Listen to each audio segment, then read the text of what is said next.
Marama Fox. Thank you, Mr Speaker. The Māori Party, of its two members in the House, not able to sit on the Select Committee during the passage of this bill, and so we've relied on the collective working of the parties involved and their efforts to ensure that workers' rights have been upheld, something that we were gravely concerned about, particularly Māori workers, actually all workers.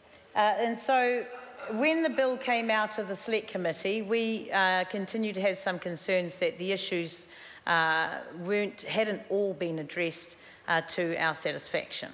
Hence, we began a dialogue between ourselves and the Minister to raise those concerns. We sought some good faith bargaining, I guess you could call that. We sought some advice from CTU, and we worked with other people to ensure.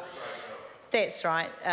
We started to ensure that we were taking workers' rights into consideration and to make sure that we could do what we could to help move things along. So there are a couple of things like the 0 hours that everybody's been talking about.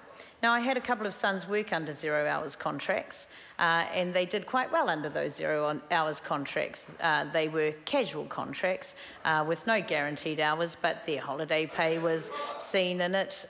They negotiated those contracts themselves, and they also ensured that when the time came that they'd proven their worth, one of the sons took a fixed term contract and the other stayed on 0 hours because he got more money.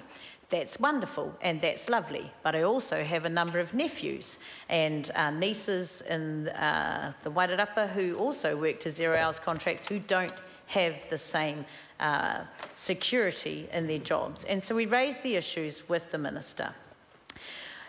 We come to the second reading, and the SOP that we've seen that proposes some changes is not where we wanted it to be.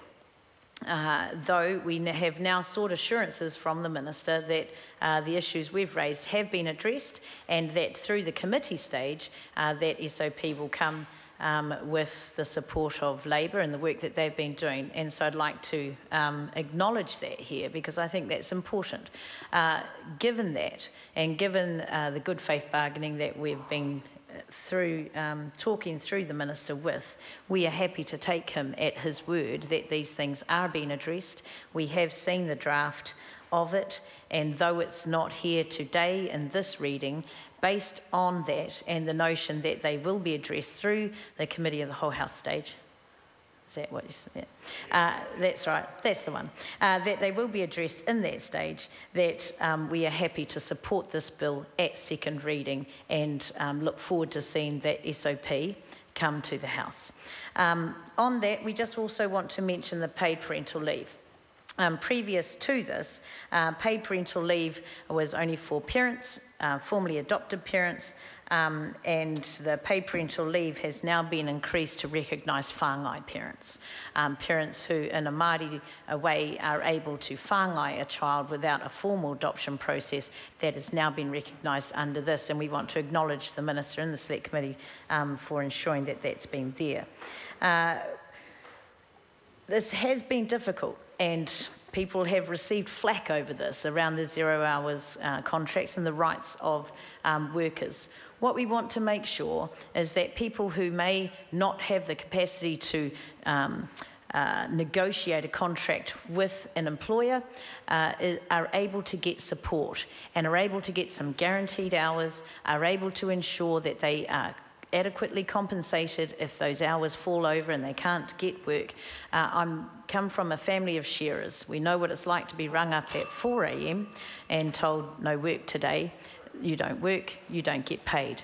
We understand what that's like, and it is very difficult. It doesn't offer security to a family who have children and dependents to feed if they don't know how much income they're going to get in the week. We're happy that the Minister has sought to address those issues. We acknowledge the work of the Select Committee and the parties involved to get it across the line, and we look forward to the SOP coming to the House and offer our support to the bill thus far.